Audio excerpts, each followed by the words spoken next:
شاہ زمن تو شاہ زمن علی علی مولا علی یا علی یا علی علی علی مولا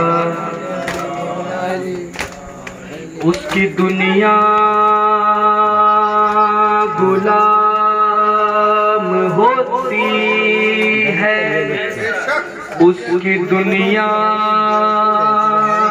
غلام ہوتی ہے جو علی کا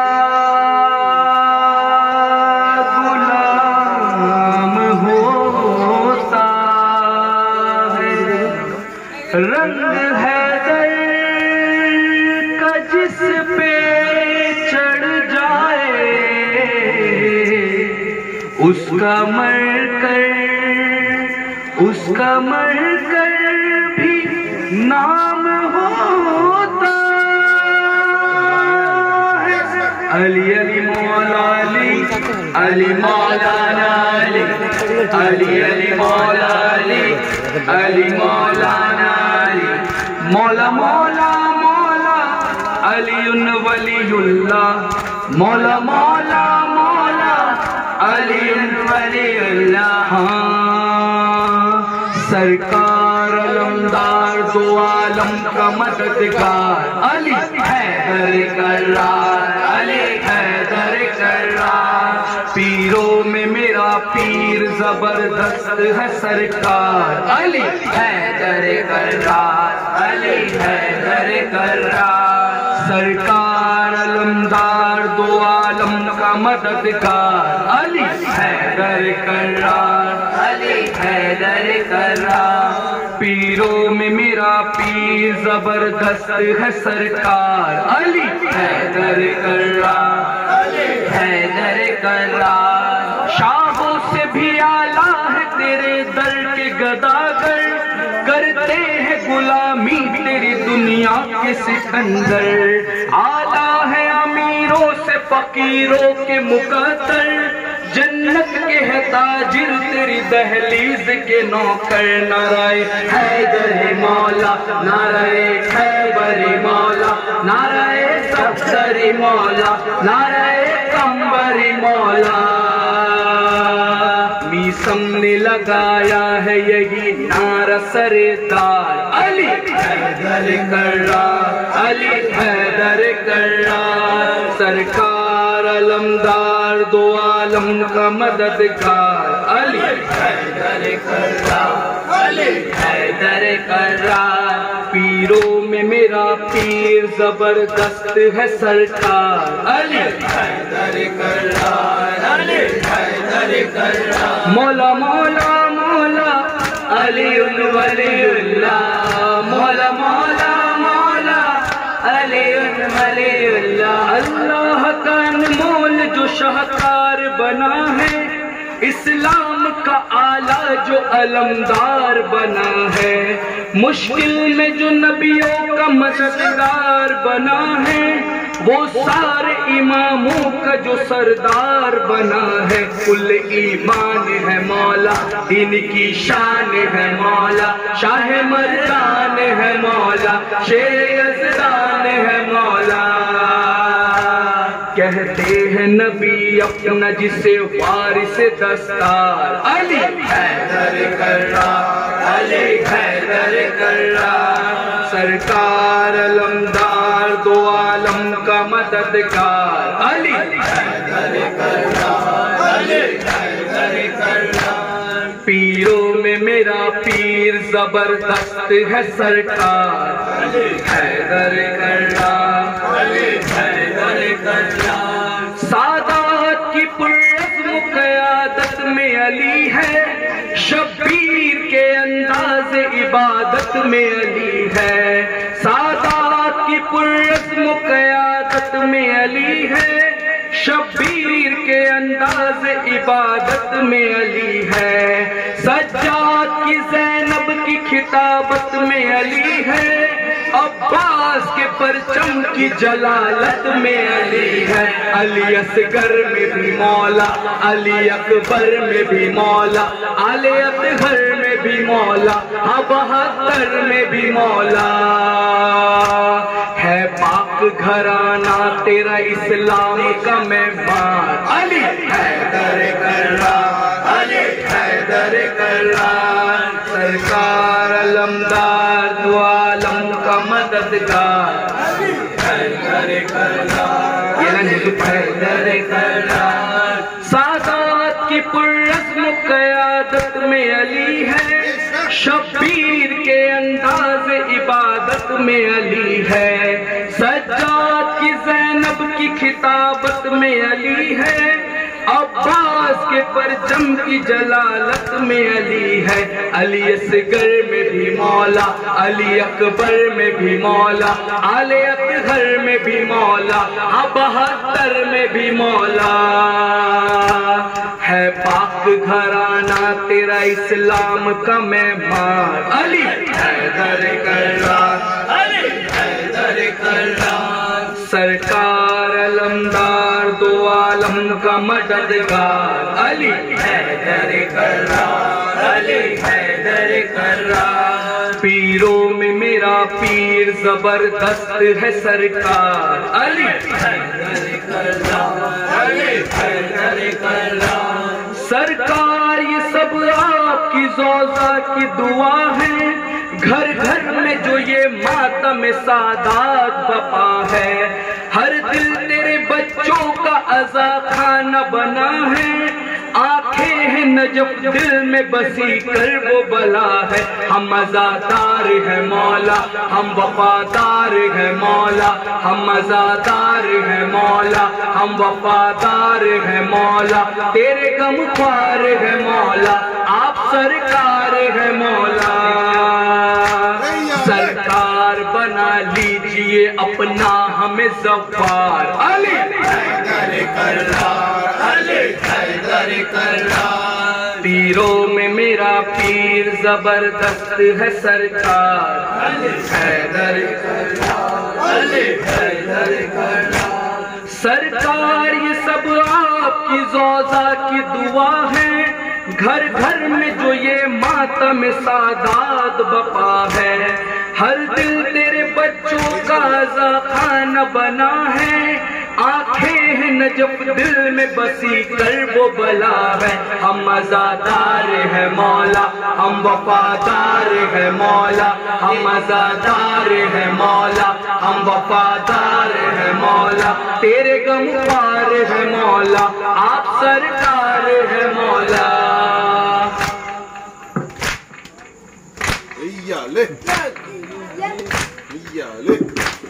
سرکار بنا لیجئے اپنا ہمیں ظفار، علی حیدر کرار، علی حیدر کرار۔ پیروں میں میرا پیر زبردست ہے سرکار، علی حیدر کرار، علی حیدر کرار۔ سرکار علمدار دو عالم کا مددگار، علی حیدر کرار، علی حیدر کرار۔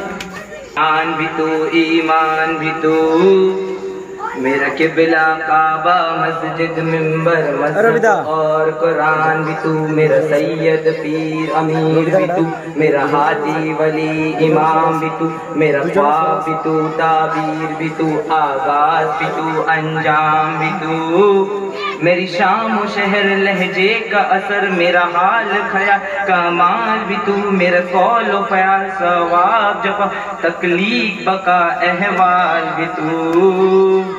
یا حیدر حیدر یا حیدر حیدر یا حیدر حیدر یا حیدر، میرا عشق بھی تو حیدر یا حیدر حیدر یا حیدر حیدر یا حیدر حیدر۔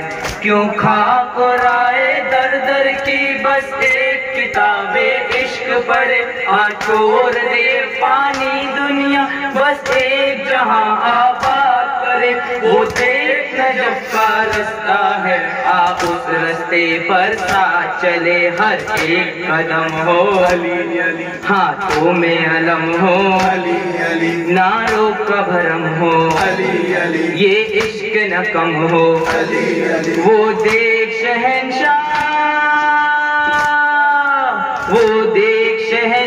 اور گدا کہتے ہیں نجف میں سب مل کر حیدر حیدر یا حیدر حیدر یا حیدر حیدر یا حیدر سرکار نجف کے رستے میں کیا عاشق حیدر ملتے ہیں کہیں رابع بصری اربوز سلمان قصیدے پڑھتے ہیں کہیں قمبر مالک اشتر ہے کہیں دار بلسم چرتے ہیں مولائے قمبر آقائے ابوذر سلمان کا رہبر کہے مالک اشتر سخی لال کلندر کہتا ہے واللہ علی کا میں نوکر حیدر حیدر یا حیدر حیدر یا حیدر حیدر یا حیدر حیدر میدان خم میں احمد نے حیدر کو پکارا ہے مولا ہاتھوں پہ اٹھا کے مولا نے مولا کو بنایا ہے مولا شاہ مردہ شیر یزدہ لا ریب ہمارا ہے مولا من کن تو مولا ولیوں کا سہارا سب ہار نہارا ہے 12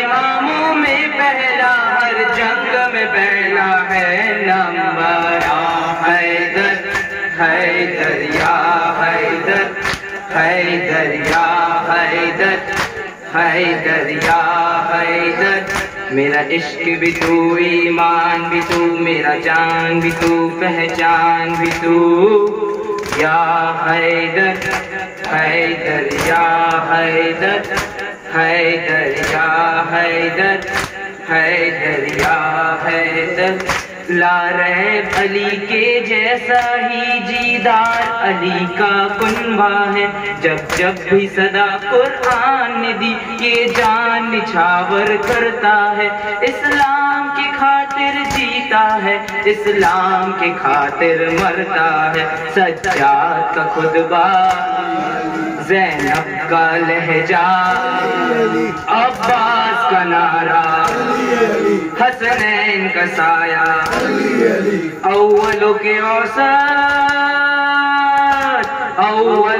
اوسط یا آخر اس گھر میں ہے سب کے سب حیدر یا حیدر حیدر یا حیدر حیدر یا حیدر حیدر یا حیدر علی جانم علی جانم علی جانم علی جانم علی جانم علی جانم علی جانم علی جانم علی جان است و جانانم علی درد است و دردانم علی دین است و ایمانم علی خلد است و رضوانم علی آیات قرآنم علی آیات سبحانم علی ورد زبان من علی تعویذ جان من علی راز و نیاز من علی شوز و گداز من علی پشت و پناہ من علی کی بادشاہی ہے علی اسم الہی ہے علی کی بادشاہی ہے علی اسم الہی ہے علی کی بادشاہی ہے علی اسم الہی ہے علی کی بادشاہی ہے علی اسم الہی ہے ہر ایک میزان میں تولا زباں کے ساتھ دل بولا علی مولا علی مولا علی مولا علی مولا اے میرے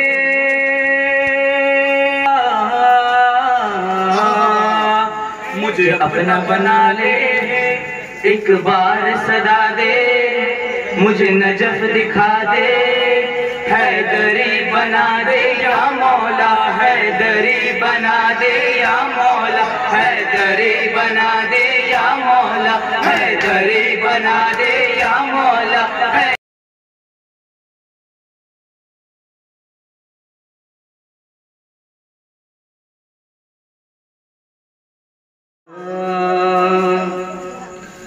پھر میرے سمت کو ایک ظالم بڑھا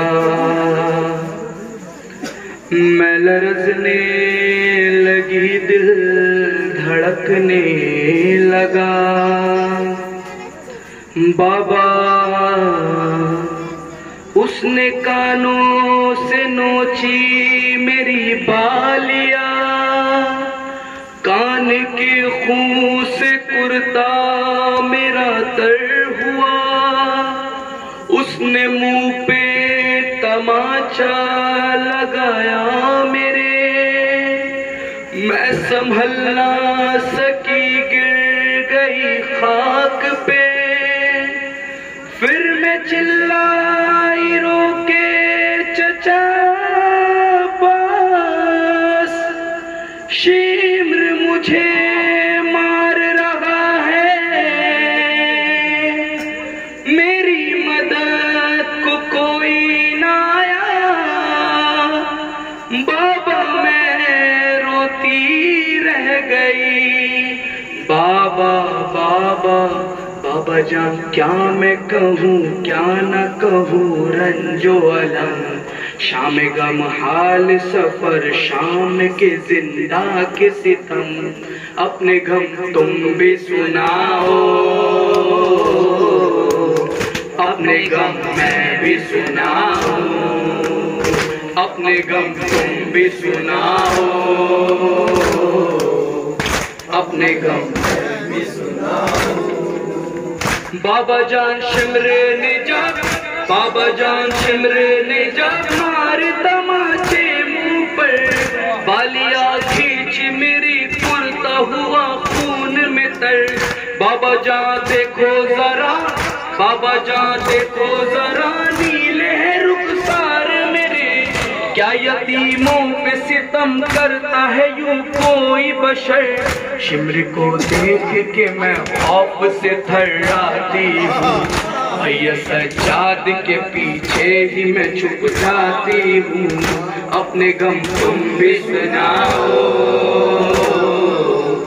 اپنے غم میں بھی سناؤ اپنے غم تم بھی سناؤ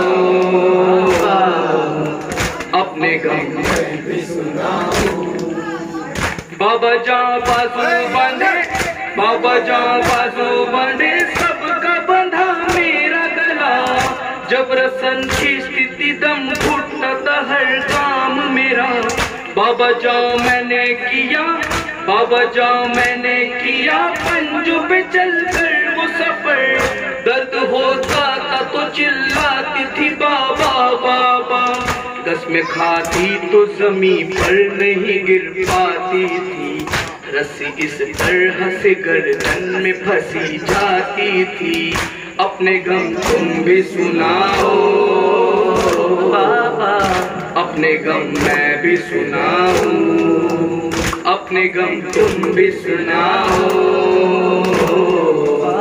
اپنے غم میں بھی سناؤ بابا جان دیکھنا کیا بابا جان دیکھنا کیا تم بھی نہ پاؤ گے بیان میرے اذکار پہ ظالم کے انگوٹھی کے نشان بابا جان تم بھی مجھے بابا جان تم بھی مجھے اب نہیں پہچانو گے خاک بالوں میں لہو کانوں سے اب تک ہے روا صبر ہر غم پہ مگر کیسے کیا مجھ سے سنو 1300 میل سفر کیسے کیا مجھ سے سنو اپنے غم تم بھی سناؤ بابا اپنے غم میں بھی سناؤ اپنے غم تم بھی سناؤ بابا اپنے غم میں بھی سناؤ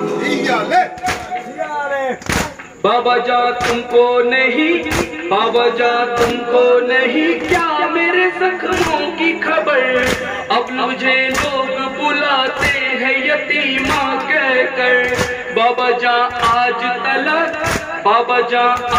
تلک میں یہ سمجھ پائی نہیں، باپ کا جان یتیمی یا اسیری ہے بدر۔ لوگ مجھ سے یہی کہتے ہیں کہ تو مانگ دعا، اب کسی کو بھی یتیمی نہ ملے تیری طرح، اپنے غم تم بھی سناؤ بابا، اپنے غم میں بھی سناؤں، اپنے غم تم بھی سناؤ بابا، اپنے غم میں بھی سناؤ۔ بابا جان آپ کا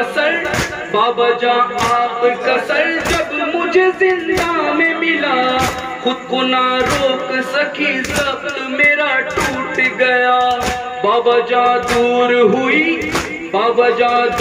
ہوئی اب میرے صدموں کی تھکن، آ گئے آپ بس اب چین سے آئے گی قضا، بس یہی ختم ہوئی مظہر و فرحان بکا، لے چلو ساتھ مجھے والی سکینہ نے کہا، اپنے غم تم بھی سناؤ بابا، اپنے غم میں بھی سناؤں، اپنے غم تم بھی سناؤ بابا، اپنے غم میں بھی سناؤں۔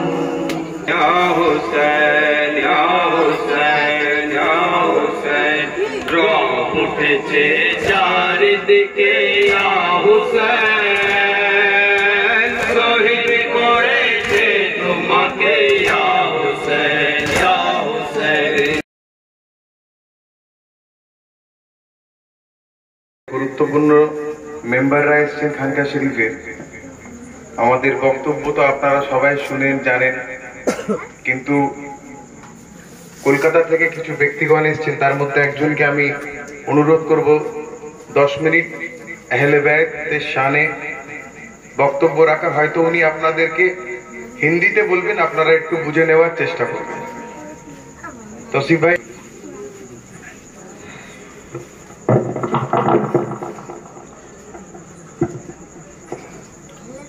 السلام علیکم ورحمۃ اللہ وبرکاتہ۔ الحمدللہ رب العالمین، والصلاة والسلام علی سید الانبیاء طٰہٰ و یاسین، نبینا شفیعنا محمدنا مولانا بالقاسم محمد وعلی آلہ و اہل بیتہ الطاہرین، وولده سیدنا غوث العظم، وولده سیدنا المرشد المکرم۔ فقال اللہ تعالی فی القرآن المجید والفرقان الحمید، بسم اللہ الرحمن الرحیم، قل لا اسألکم علیہ اجرا الا المودۃ فی القربى، آمنت باللہ وصدق اللہ مولانا علی العظیم، وصدقہ النبی الامین الکریم الرؤوف الرحیم۔ آج یہاں پر سب مجلس اعزا میں آئے ہوئے ہیں، اور اس سے بڑا خوش نصیبی ہمارے درمیان کوئی نہیں۔ مولا حسین علیہ السلام کے مجلس فرش اعزا میں آنا، یہ آپ کی یا کسی کے باپ کی جاگیر نہیں ہے، یہ مولا حسین کی جاگیر ہے، اور جسے حسین بلاتے ہیں وہی آتا ہے، اور جسے حسین نہیں بلاتے وہ نہیں آتا۔ تو جو نہ آئے سوچ لینا وہ مرضی حسین سے باہر ہے، جو آ گیا سمجھ لینا مرضی حسین کے اندر ہے، یعنی مولا کا نظر کرم آپ پر ہے، اور آپ ان کا محبت میں یہاں پر آئے اور بیٹھے، عزاداری کیا اور ماتمداری کیا، ان کو پرسہ پیش کیا۔ اللہ تبارک و تعالیٰ نے اپنے محبوب صلی اللہ علیہ وآلہ وسلم کو، میں وہ شارٹ، آپ لوگ کو اردو سمجھ میں آ رہا ہے، مجھے بنگالی نہیں آتا ہے، تھوڑا بہت آتا ہے بنگالی پر توڑ کے آتا ہے، لیکن میں اردو ہی میں بتا رہا ہوں، بس شارٹ تقریر کرنا ہے۔ اللہ کے محبوب صلی اللہ علیہ وسلم یعنی ہمارے اور آپ کے آقا جناب احمد مصطفیٰ محمد مصطفیٰ صلی اللہ علیہ وسلم کو اللہ نے قرآن میں کہا، سورہ کا آیت ہے، اور اللہ نے کہا کہ اے محبوب اللہ نے کہا، محبوب نے نہیں کہا۔ محبوب کے بارے میں اللہ نے کہا کہ میرا محبوب تو وہ کہتا ہے جو میں کہتا ہوں، یعنی محبوب اپنے زبان سے وہ لفظ نکالتے نہیں اپنے لیے، اللہ کہتا ہے، یعنی اپنی زبان کو، محبوب کی زبان کو اللہ کہہ رہا اپنا زبان۔ تو اللہ کے محبوب کو کہا اللہ نے کہ قُلْ لَا أَسْأَلُكُمْ عَلَيْهَا أَجْرًا إِلَّا الْمَوَدَّةَ فِي الْقُرْبَى۔ دیکھیے قرآن کی آیت جو ہے، قرآن جب آپ پڑھیں گے تو اللہ نے ہمیشہ اپنے محبوب کو کہا کہ آپ کے اجر رسالت میرے پاس ہے، آپ کا بدلہ میرے پاس ہے۔ لیکن ایک آیت ایسا نازل ہوا قرآن میں، اور ایک آیت ایسا نازل ہوا جو امت کے لیے، جس میں اللہ کہہ رہا قُلْ لَا أَسْأَلُكُمْ عَلَيْهَا أَجْرًا إِلَّا الْمَوَدَّةَ فِي الْقُرْبَى۔ محبوب کہہ دیجئے ان لوگوں سے مطلب امت سے، کہ میں نے تمہارے اوپر 23 سال محنت کیا دین کا، یعنی تم حرام حلال کا تمیز نہیں جانتے تھے، میں نے تمہیں حلال بتایا، تم راستہ میں جمع ہوا پانی پیتے تھے، میں نے تمہیں پانی کا حلال حرام کا تمیز بتایا، تم وضو کا طریقہ نہیں جانتے تھے، نماز نہیں جانتے تھے، خدا کو نہیں جانتے تھے، میں نے تجھے بتایا کہ خدا کیا ہے۔ محبوب ان لوگوں سے کہہ دیجئے اگر تم واقعی میں اس دین پر قائم رہنا چاہتے ہو، اس دین پر چلنا چاہتے ہو، اس دین پر رکنا چاہتے ہو، اور اس دین کے بدلی تم قیامت تک فلاح پانا چاہتے ہو، تو محبوب کہہ دیجئے میرا اجر رسالت کا بدلہ تو نہیں دے سکو گے، لیکن ایک کام ضرور کرنا ہے کہ میری اہل بیت سے محبت کرو۔ جس نے میری اہل بیت سے محبت کیا قیامت تک وہ کبھی گمراہ نہیں ہو سکتا۔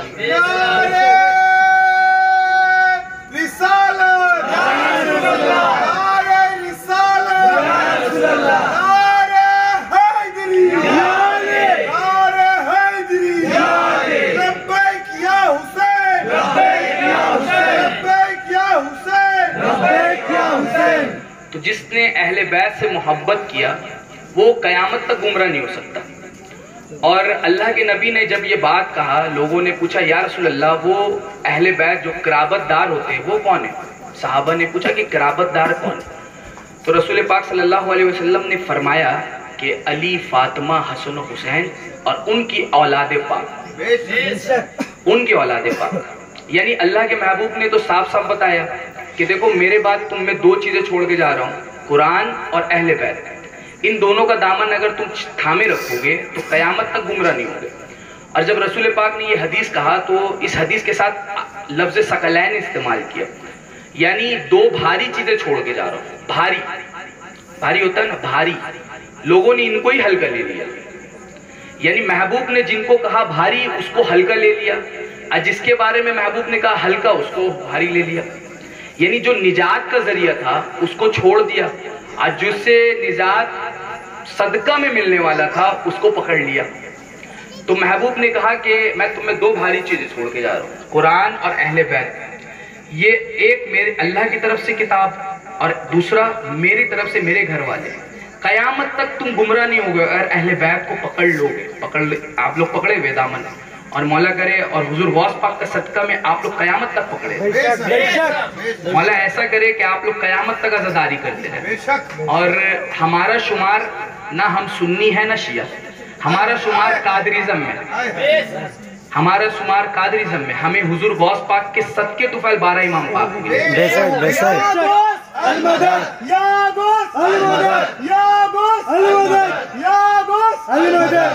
تو حضور غوث پاک کے صدقے میں ہمیں 12 امام پاک کا دامن ملا، اور حضور غوث پاک ہمیں مولا پاک کے در سے ملے، اور مولا پاک پیر و مرشد پاک سے ملے، اور پیر و مرشد پاک ہمیں مولانا حضور پاک سے ملے۔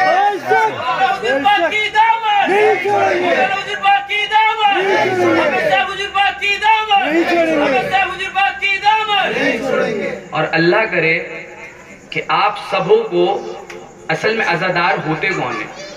عزادار میرے نظر میں یہ بات ایک بار کہہ چکا ہوں، عزادار میرے نظر میں اگر کوئی تھے اور میں ان کو دل و جان سے مانتا ہوں تو حضور پاک، حافظ حضور پاک وہ تھے، اور آپ لوگ جو عزادار ہیں نا وہ ان کے صدقے طفیل ہیں، وہ ان کے صدقے طفیل ہیں۔ مولا نے ان کی عزاداری کو قبول کر کے آپ کی عزاداری کو قبول کیا، اس لیے ہم سب یہاں جمع ہیں۔ اور اہل بیت علیہ السلام کے اللہ کے نبی نے فرمایا میں 2 چیزیں چھوڑ کے جا رہا ہوں، اور دو چیزیں کیا ہے؟ قرآن اور اہل بیت۔ پھر غدیر خم کا معاملہ تھا، مولا کائنات غدیر کا ممبر تھا، ممبر بنا ہوا تھا، تو رسول پاک نے کہا کہ لوگوں تم مجھے اپنی جان کتنے قریب جانتے ہو؟ تو لوگوں نے کہا یا رسول اللہ آپ ہمارے جان سے بھی زیادہ قریب ہے نا؟ قرآن کی آیت ہے سورہ مومنون کا، النبی الاولی بالمومنین، یہ جو محبوب ہے، یہ جو نبی ہے تمہارے جان سے بھی زیادہ قریب ہے، یعنی مومنوں کے جان سے بھی زیادہ جو قریب ہے اسے رسول پاک کہتے ہیں۔ لوگوں میں تمہارے جان سے کتنا قریب ہے؟ لوگوں نے کہا آپ ہمارے جان سے بھی زیادہ قریب ہے۔ تو اللہ کے نبی نے کہا سنو، اللہ تب میرا مولا ہے اور میں تمام مومنوں کا مولا ہوں۔ اور جب کہا نا کہ تمام مومنوں کا مولا ہوں، 1.25 لاکھ صحابہ کا مجمع تھا، 1.25 لاکھ صحابہ کا، ایک دو نہیں، 1.25 لاکھ صحابہ کا۔ جب رسول پاک نے کہا کہ میں تمام مومن کا مولا ہوں، مومن کا مطلب یہ نہیں ہوتا ہے کہ مطلب عام انسان، مومن شاید 40,000 مسلمان میں سے ایک ہوتے ہیں، اور مومن میں شمار پیغمبر بھی ہوتے ہیں۔ مومن ایک لفظ ہے جو اللہ کا بھی نام ہے، جب آپ پڑھیں گے مومنون، اللہ کا بھی ایک نام ہے مومنون، تو مومن پیغمبر میں بھی شمار ہوتے ہیں۔ جب رسول پاک نے کہا کہ مولا کائنات کا ہاتھ پکڑا اور بلند کر کے، یہ جو علم میں آپ ہاتھ دیکھ رہے ہیں، یہ ہاتھ دو چیز سکھاتا ہے ہمیں، اور اس سے ہی لوگ ڈرتے ہیں اور قیامت تک ڈریں گے۔ ایک بابا کا ہاتھ جو غدیر خون کے مقام میں رسول پاک نے اٹھایا تھا، اور ایک بیٹا کا ہاتھ جس نے کربلا میں کاٹا تھا، آج بھی علم میں ہاتھ وہی لگا ہوا ہے، اور قیامت تک یہ علم کو ٹھکرانے والے ڈرتے رہیں گے۔ یا بابا کا ہاتھ انہیں نظر آئے گا یا بیٹا کا ہاتھ نظر آئے گا۔ تو مولا کائنات کا ہاتھ پکڑا اور کہا من کن تو مولا، من کن تو مولا، میں جس کا مولا۔ آپ سمجھئے نبی کس کا مولا؟ اللہ کے بعد نبی سب کا مولا، اس کا علی مولا۔ لوگوں نے کہا کہ بہت سے لوگ ایسے بھی تھے غدیر کے میدان میں جن کا دل جل گیا، تو بعد میں جب یہ حدیث آیا لوگوں تک تو کسی نے پوچھا کہ یار آپ نے یہ حدیث سنا تھا؟ بولے میں بہت قریب کھڑا تھا، مجھے نظر نہیں آیا، سورج کی روشنی بڑی تیز تھی۔ تو یہ آپ گھبرائیے گا مت، یہ ابھی سے نہیں ہے منافقت اور مومن کا جنگ، یہ رسول پاک کا زمانہ سے۔ اور یہ جو آپ سے سوال ہوتا ہے نا کہ آپ عزاداری کیوں کرتے ہو، آپ ماتمداری کیوں کرتے ہو، آپ مولا علی کا نام کیوں لیتے ہو، تو کہنا ان لوگوں سے کہ یہ ہم نے کسی سے نہیں سیکھا، یہ ہمیں سکھانے والے خود رسول پاک ہیں۔ رسول اللہ نے کہا علی علی کرو، ہم نے تو نہیں کہا، رسول اللہ نے کہا من کن تو مولا فہاز علی مولا، جس کا میں مولا اس کا علی مولا۔